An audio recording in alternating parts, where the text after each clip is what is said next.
La solitude n'est facile que pour le débutant qui en a assez de l'agitation et du bruit du monde moderne qu'il vient de quitter. Mais le désert n'est pas seulement un lieu de détente, même pour celui qui y cherche Dieu. Sans tarder, il se met à peser tel un carcan de plomb. À son tour, il engendre l'ennui. Bientôt, on en a assez de lui aussi. Il se révèle inhospitalier, inhabitable. Tout homme qui désire la solitude en arrive un jour au point de vouloir fuir la solitude, renoncer à la prière. Il est alors au point le plus critique, d'où va dépendre tout l'avenir. C'est la tentation classique de l'ennui, de la désolation.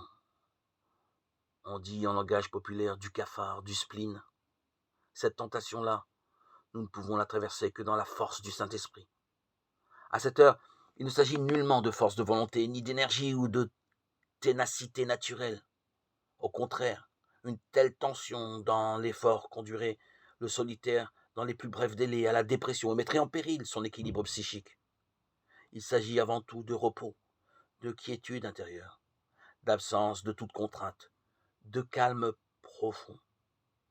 Une souplesse qui est force, un abandon plein d'amour, une paix que nous portons profondément cachée en nous et qui n'affleure que par bribes à notre conscience.